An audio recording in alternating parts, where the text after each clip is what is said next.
Hello friends, मैं नीता भास्कर आप सभी लोगों का अपने यूट्यूब चैनल पर स्वागत करती हूँ। और राजनीति विज्ञान का ये पेपर जो है वो प्रश्न पत्र जो है थर्ड है।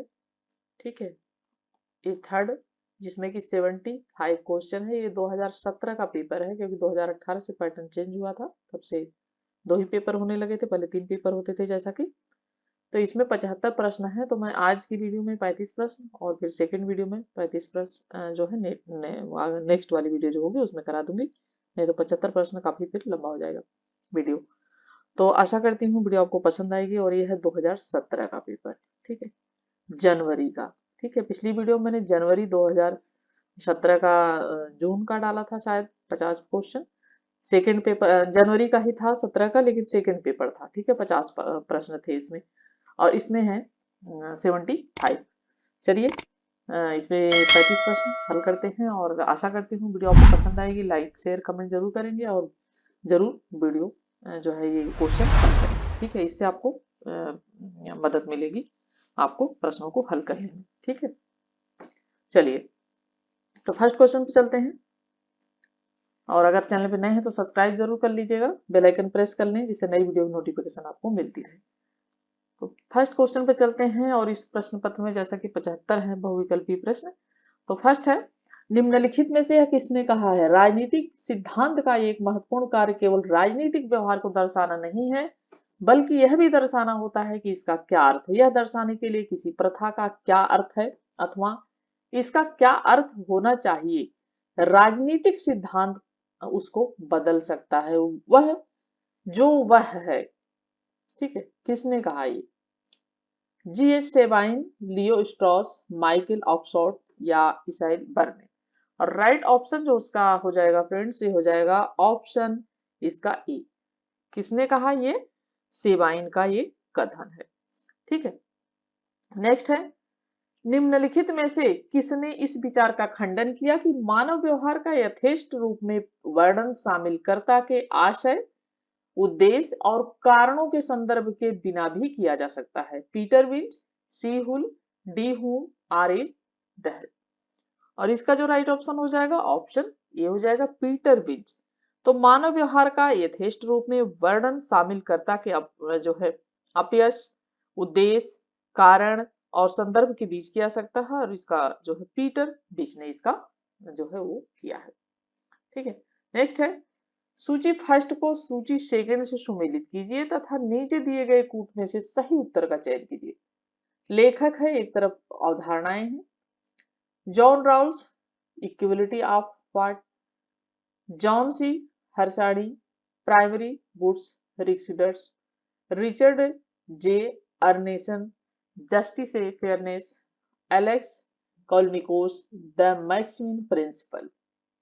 और मिलान करेंगे तो John Rawls, justice as fairness. ठीक है, ए का क्या हो जाएगा? 3 हो जाएगा। और बी का क्या हो जाएगा? The maximin principle. ठीक है, ऑप्शन 4 हो जाएगा। रिचर्ड डे अर्नसन, इसका क्या हो जाएगा? Primary goods रिक्सीडर्स। सेकेंड हो जाएगा, बचाइए ऑप्शन डी का 1 हो जाएगा। और जब सही सुमेल करेंगे हम, मिलान करेंगे हम इसका, तो ए का 3rd है, बी का 4th है। तो राइट ऑप्शन इसका देखिए सी हो जाएगा। ठीक, चलिए नेक्स्ट है, नीचे 2 कथन दिए गए हैं, अभी कथन वाले कथन हैं ये। तो लेनिन ने बुद्धिजीवियों के क्रांतिकारी कार्य का एक नया सिद्धांत प्रस्तुत किया। तर्क क्या है? क्रांति के प्रभावी कारण उत्पादन के विचार होते हैं, न कि उसकी भौतिक स्थितियां। ठीक है, ऑप्शन क्या हो जाएगा? ऑप्शन ए हो जाएगा। दोनों ही कथन सही है और स्पष्टीकरण भी सही है। नेक्स्ट क्वेश्चन है, निम्नलिखित में से यह किसने घोषणा की थी कि मेरे लिए आचार, नैतिकता तथा धर्म विनिमय पद, धर्म के संदर्भ के बिना एक नैतिक जीवन रेत पर निर्मित भवन के समान है? Aurobindo, Savarkar, Mahatma Gandhi, Jayaprakash Narayan. Fifth question, right option Mahatma Gandhi ने ये कहा है कि मेरे लिए आचार, नैतिकता तथा धर्म विनिमय पद है और धर्म के संदर्भ में के बिना एक नैतिक जीवन रेत पर निर्मित भवन के समान है, यानी ढह जाएगा। नेक्स्ट है 6th क्वेश्चन, इसमें सूची फर्स्ट और सेकंड का मिलान करना है। प्लेटो के संवाद मुख्य विषय क्या है? सिंपोजियम, भौतिक अस्तित्व के सिद्धांत का क्षेत्र फिलेबस, राजनीति का क्षेत्र टाइमेयस, विचारों के सिद्धांत को नीति शास्त्र के क्षेत्र पर लागू करना, और रिपब्लिक, प्रेम की तत्व मीमांसा। और 6 क्वेश्चन हम जब मिलान करेंगे, सिंपोजियम, प्रेम की तत्व मीमांसा, जो है फिलेबस, विचारों को सिद्धांत नीति शास्त्र के क्षेत्र पर लागू करता है, थर्ड हो जाएगा। टाइमेयस, भौतिक अस्तित्व के सिद्धांत का क्षेत्र हो जाएगा, और बचा डी, डी हो जाएगा क्या? राजनीति का क्षेत्र। रिपब्लिक क्या है? राजनीति का क्षेत्र है, पॉलिटिक्स, राजनीति पर लिखी पुस्तक है ये, जो है प्लेटो की ये रिपब्लिक। ठीक है, तो राजनीति का क्षेत्र। नेक्स्ट 6 क्वेश्चन का फिर मिलान करेंगे, और मिलान करेंगे तो राइट ऑप्शन क्या हो जाएगा? ऑप्शन ए हो जाएगा। ए का 4, बी का 3rd, सी का 1st, डी का 2nd। अभी कथन और कारण का ये भी क्वेश्चन है। अरस्तु के किसी भी प्रामाणिक बोध के द्वारा इस विचार का समर्थन नहीं किया जा सकता कि उसकी दार्शनिक व्यवस्था प्लेटो के विपरीत थी। तर्क क्या है? अरस्तु की व्यवस्था प्लेटो की व्यवस्था की त्रुटियों से मुक्त आदर्शवाद को दार्शनिक रूप देने का एक प्रयास है। 7 क्वेश्चन, और इसका राइट ऑप्शन ऑप्शन ए हो जाएगा। ठीक है, क्योंकि सही स्पष्टीकरण है। ठीक है, नेक्स्ट है, नीचे 2 कथन दिए गए हैं, ये भी अभिकथन वाला है। तो कथन पढ़ते हैं। अभिकथन है, मैकियावेलीवाद नैतिकता के दोहरे मानदंड का समर्थन करता है, जिसमें एक तो शासक के लिए है, जबकि दूसरा निजी नागरिकों के लिए है। तर्क क्या है? राज्य के निर्माता के रूप में शासक न सिर्फ कानून से हैं परे हैं, बल्कि नैतिकता से भी परे हैं, और इसका भी राइट ऑप्शन ए हो जाएगा, क्योंकि दोनों सत्य हैं, और ए का स्पष्टीकरण है आर। नेक्स्ट है, निम्नलिखित में से किसके विचारों को उपयोगितावाद के दार्शनिक अतिवाद में शामिल किया गया है? Machiavelli, Thomas Hobbes, John Locke, Rousseau. और 9th क्वेश्चन का राइट ऑप्शन हो जाएगा थॉमस हॉब्स। 10th क्वेश्चन है, नीचे 2 कथन दिए गए, एक को अभिकथन, दूसरे तर्क, ये भी अभिकथन वाला है। तो कुछ लोग कार्ल मार्क्स की व्याख्या आर्थिक नीतिवाद वादक के रूप में कार्य करते हैं, जबकि अन्य इन्हें मानवोचित समाजवादी के रूप में व्याख्या करते हैं। तर्क क्या है? समस्या उनकी अपनी रचनाओं की व्यापकता तथा उसके जटिल स्वरूप से पैदा होती है। और 10th क्वेश्चन का जो राइट ऑप्शन हो जाएगा, ऑप्शन क्या हो जाएगा इसका? ए हो जाएगा। ठीक है, राइट ऑप्शन क्या हो जाएगा? ऑप्शन, इसका भी ये हो जाएगा। दोनों ही सही और इसका सही स्पष्टीकरण है। 11th क्वेश्चन है, निम्नलिखित में से किसने नागरिक शक्ति की परिभाषा इस प्रकार की है? संपत्ति को विनियमित करने तथा उसके संरक्षण करने तथा ऐसे कानून को लागू करने में समुदाय की शक्ति का उपयोग करने के लिए शक्ति के साथ विधि बनाने का अधिकार, ये सभी सार्वजनिक हित के लिए होता है। Machiavelli, Thomas Hobbes, John Locke, Rousseau. 11th question right option हो जाएगा John Locke, option C. Next है, निम्नलिखित में से यह किसका कथन है कि विचारधारा संपूर्ण सामाजिक विज्ञान में सर्वाधिक भ्रामक अवधारणा है? मार्टिन शोलिगर, डेविड मैकलिन, जेबी थॉमसन, जॉन प्लामेजन। और 12 क्वेश्चन का राइट आंसर हो जाएगा डेविड मैकलिन का, ऑप्शन बी राइट हो जाएगा। ठीक है, चलिए आगे चलते हैं। और 13 क्वेश्चन है, श्री अरविंद की निम्नलिखित पुस्तकों को उनकी सही कालानुक्रमार व्यवस्थित कीजिए तथा दिए गए कूटों से सही उत्तर दीजिए। और love and death, the life divine, C है एसेज ऑन गीता, और डी है Savitri, a legend and a symbol. ठीक है, और वीडियो पसंद आए तो लाइक जरूर कर दिया करिए और कमेंट कर लिया करिए, थोड़ा सा मोटिवेशन मिलता है हमें, और ज्यादा अच्छी तरीके से पढ़ाने की कोशिश करते हैं। तो 13 क्वेश्चन जो है ये, इसका जब देखेंगे तो राइट ऑप्शन क्या हो जाएगा?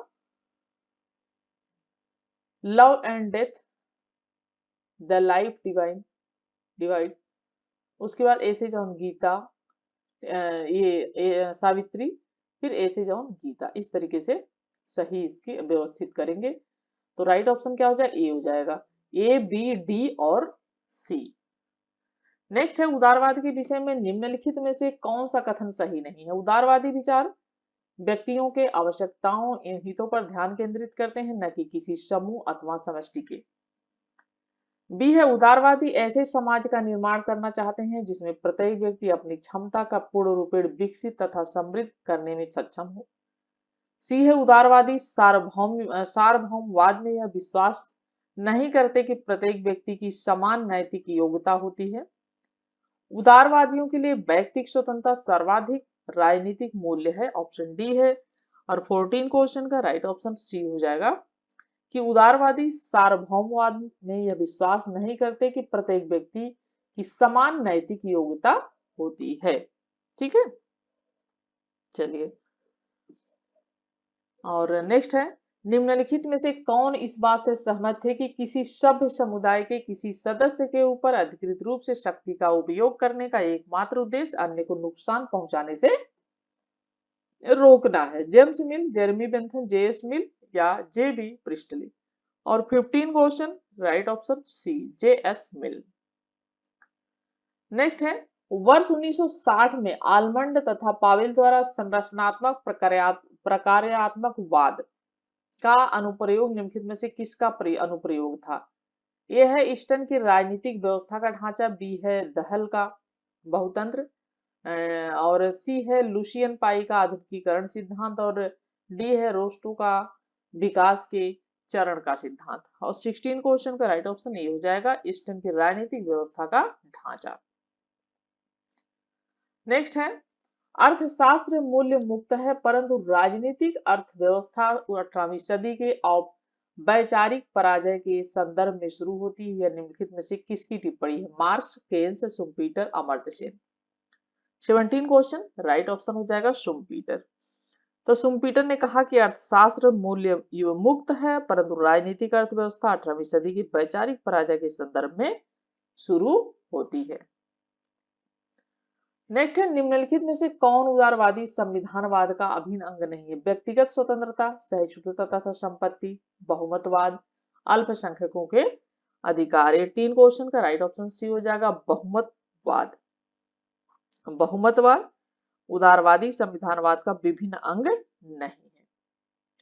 19 क्वेश्चन है, संयुक्त राज्य अमेरिका में राष्ट्रपति प्रणाली सर्वाधिक सफलतापूर्वक कार्य करती है जिसका कारण है मजबूत द्विदलीय प्रणाली, एक सुनिर्धारित संविधान, न्यायिक पुनरावलोकन, और डी है समाज में अल्प अंतर्विरोध।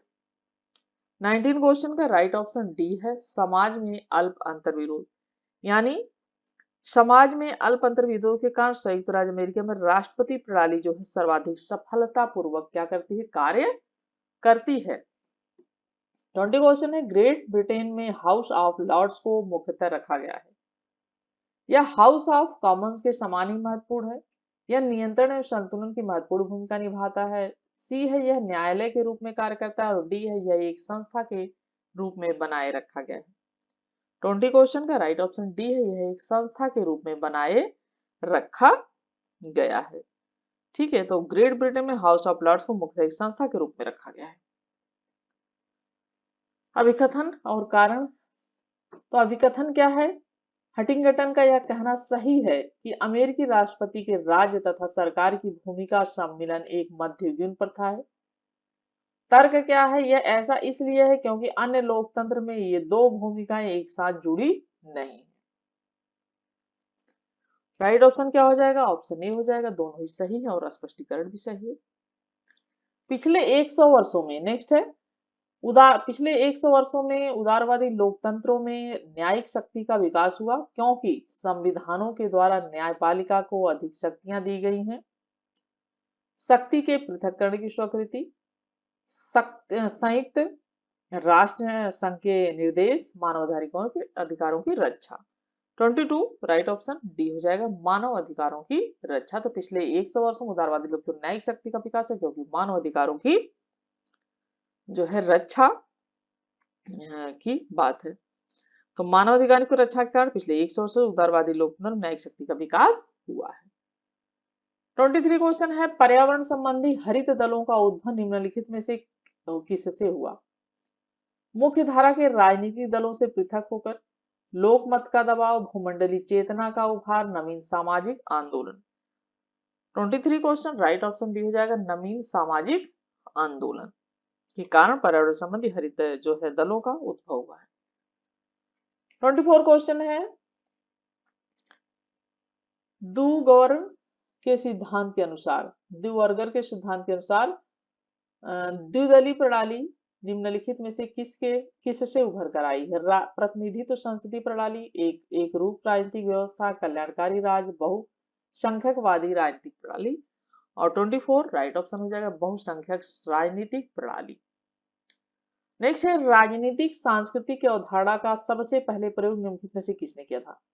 Gabriel Almond, G Bingham Powell Junior, Karl Deutsch, Lucian Pye. Right option ये हो जाएगा ग्रेवियल आलमंड। ठीक है, ग्रेवियल आलमंड ने राजनीतिक संस्कृति का अवधारणा का सबसे पहले इन्होंने प्रयोग किया था। 6 क्वेश्चन, निम्नलिखित में से कौन सी स्थिति निर्धारण राजनीतिक संस्कृति के मूल प्रकार का भाग नहीं है? संज्ञानात्मक स्थिति निर्धारण, प्रभावकारी स्थिति निर्धारण, सी है मूल्यांकन स्थिति निर्धारण और डी है वैयक्तिक स्थिति निर्धारण। राइट ऑप्शन हो जाएगा वैयक्तिक स्थिति निर्धारण। वैयक्तिक स्थिति निर्धारण राजनीतिक संस्कृति मूल प्रकार का भाग नहीं माना जाता है। ठीक है, नेक्स्ट है, राजनीतिक विकास में प्रगतिवादी तुलनावादी निम्नलिखित में से किस पर बल नहीं देते हैं? अल्प विकास, निर्भरता, साम्राज्यवाद, आधुनिकीकरण। 27 राइट ऑप्शन हो जाएगा आधुनिकीकरण। नेक्स्ट है, आधुनिकीकरण और अपक्षय के सिद्धांत का निर्माता निम्नलिखित में से कौन है? रोस्टो, पाई, हंगिटन, लिप्सेट। और 28 का राइट ऑप्शन सी हो जाएगा हंगिटन। 29 है, निम्नलिखित में से कौन शुम्पीटर में लोकतंत्र के साथ अभिजात वर्गवाद को अनुकूल बनाने के लिए आवश्यक पूर्वापेक्षा नहीं है? राजनीतिकों का चरित्र बल ऊंचा होना चाहिए, अपेक्षाकृत सीमित क्षेत्र में प्रतियोगिता का होना, सुप्रशिक्षित स्वतंत्र नौकरशाही की उपस्थिति, एक सुव्यवस्थित दलीय प्रणाली।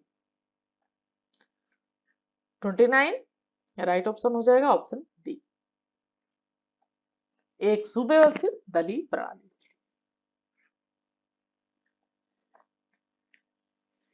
30 क्वेश्चन है, मान्यता और प्रतीक निम्नलिखित में से किसमें सत्ता के विकास की अवशिष्ट विशेषताएं हैं? मार्क्स, फार्मन्स, बर्बा, वेबर।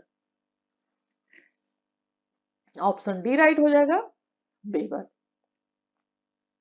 31 क्वेश्चन है, 1946 की अंतरिम सरकार के संबंध में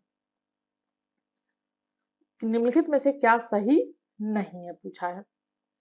ए है जवाहरलाल नेहरू प्रधानमंत्री कार्यकारी परिषद के अध्यक्ष थे, बी है जवाहरलाल नेहरू को वायसराय की कार्यकारी परिषद के उपाध्यक्ष का पद दिया गया था, सी है वायसराय कार्यकारी परिषद के अध्यक्ष बने रहे, डी है अंतरिम सरकार के सदस्य वायसराय की कार्यकारी परिषद के सदस्य थे। राइट ऑप्शन 31 का क्या हो जाएगा? ऑप्शन ए हो जाएगा, जो सही नहीं है। ठीक है, नेक्स्ट है, उत्प्रेषण लेख के संबंध में निम्नलिखित में से कौन सा कथन सही नहीं है?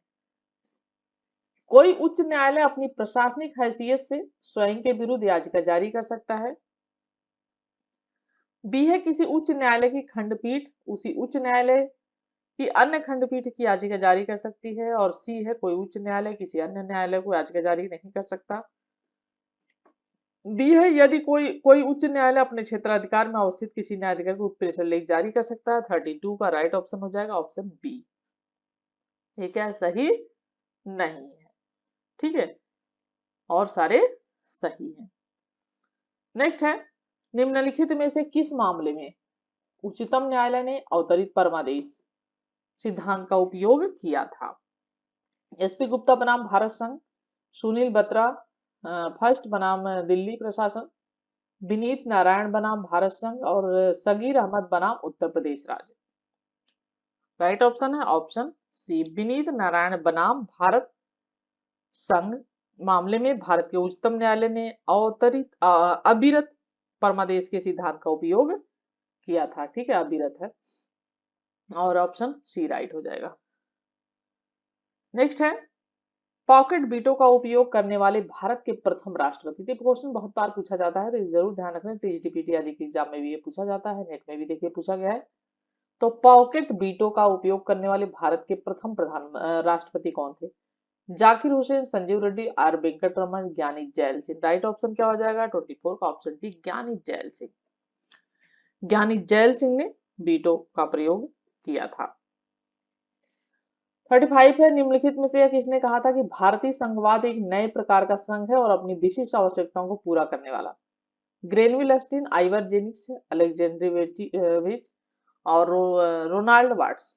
और 35 राइट ऑप्शन हो जाएगा, ऑप्शन ये हो जाएगा ग्रीनविल अस्टिल। ठीक है, तो हमारे 35 क्वेश्चन कंप्लीट हो गए हैं और 35 क्वेश्चन में नेक्स्ट वीडियो में करा दूंगी, क्योंकि 22 मिनट की वीडियो बन चुकी है, फिर ज्यादा लंबी हो जाएगी और जिससे अच्छी तरीके से आप क्वेश्चन को समझ भी पाए। ठीक है, तो चलिए नेक्स्ट वीडियो में फिर मिलती हूँ, तब तक के लिए thank you for watching video.